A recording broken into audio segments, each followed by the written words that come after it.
श्री सच्चिदानंद सद्गुरु साईनाथ महाराज की जय।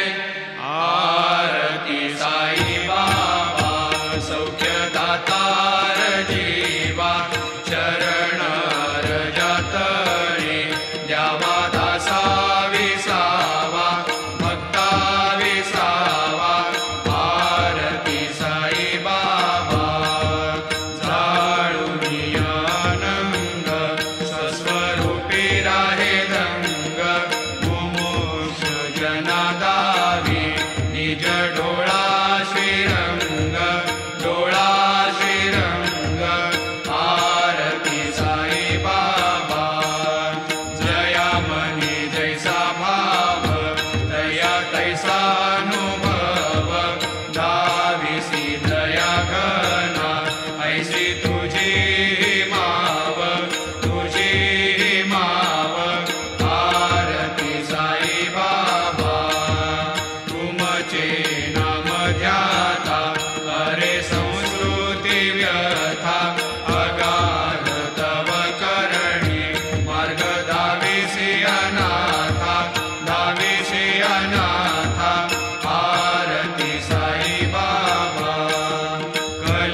त्वमेव विद्या द्रविणं त्वमेव सर्वं मम देवदेव।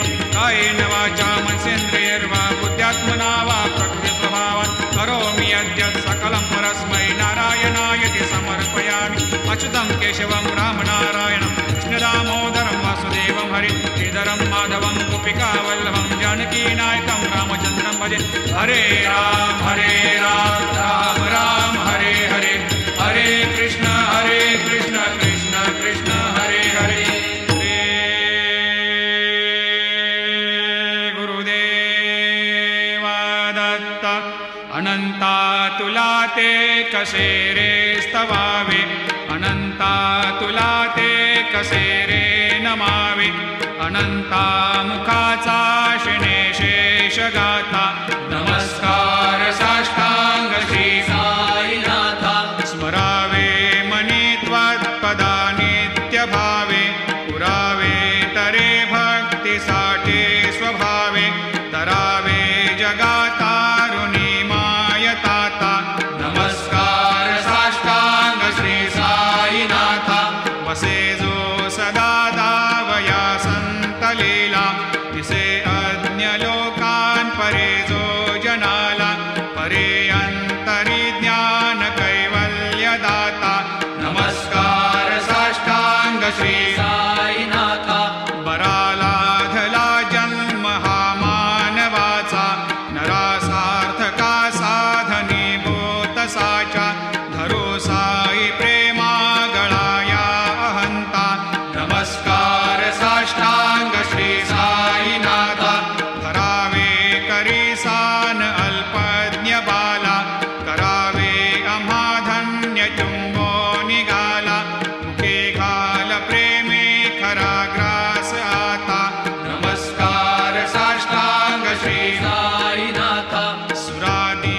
संकटवारुणी ऐसा येईवा या परिध्यान तुझे गुरुराया दृश्य करी नयनाया पूर्णानंद सुखे एकाया लाविषि हरि गुण गाया ऐसा येईवा साई दिगंबरा अक्षय रूप अवतारा सर्व हि व्यापक तो श्रुतिसारा अनुसया त्रिकुमारा बाबा येईवा सदा सस्वरूपं चिदानन्दकन्दं जगत्सम्भवस्थान संहारहेतुं स्वभक्तेच्छया मानुषं दर्शयन्तं नमामीश्वरं सद्गुरुं साईनाथं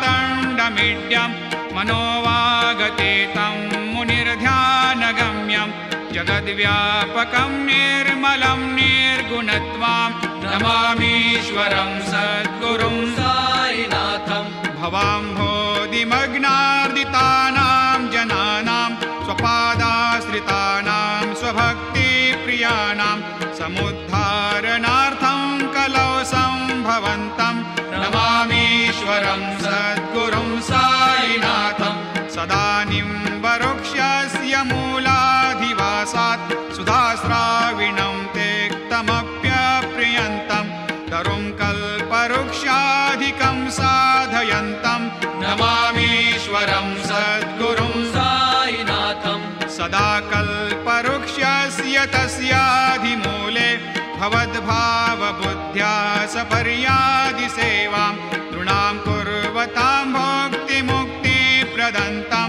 नमामीश्वरं सद्गुरुं साईनाथं अनेकाश्रुता तर्क्यलीलाविलासै समावेशकृतेशान भास्वत्प्रभावम् अहं भावहीनं प्रसन्नात्मभावं नमामीश्वरं सद्गुरुं साईनाथं सतां विश्रमाराममेवाभिरामं सदा सज्जनैः संस्तुतं सन्नमद्भिः जनामोददं भक्तभद्रप्रदन्तं नमामीश्वरं सद्गुरुं साईनाथं अजन्माद्यमेकं परब्रह्म साक्षात् स्वयं सम्भवं राममेवावतीर्णं भवद्दर्शनात् पुनीतप्रभोऽहं नमामीश्वरं सद्गुरुं साईनाथं श्रीसाईश कृपानिधेऽखिल नृणां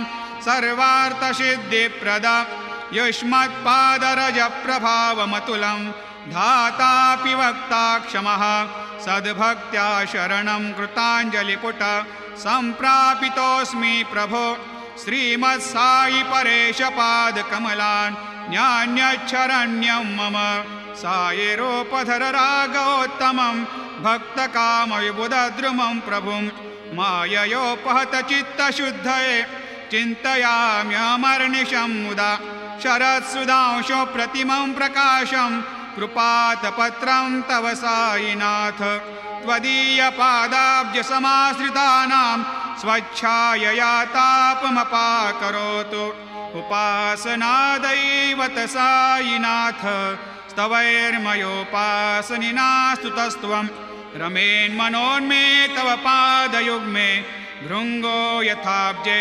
मकरन्दलुब्धः अनेकजन्मार्जितपापसंशयो भवेद्भवत्पादसरोजदर्शनात् क्षमस्व सर्वान्धपरान्धपुञ्जकान् प्रसीद सायेश सद्गुरोदयानिधे श्रीसाईनाथ चरणामृतपोतचित्तास् सत्पादसेवनरतः सततं च भक्त्या संसारजन्यदुनितोर्धवनिर्गतास्ते कैवल्यधाम परमं समवाप्नुवन्ते स्तोत्रमेतत् पठेद् भक्त्या यो नरस्तन्मना सदा सद्गुरो साईनाथस्य कृपापात्रं भवेद् ध्रुवं रुसो मम प्रियाम्बिका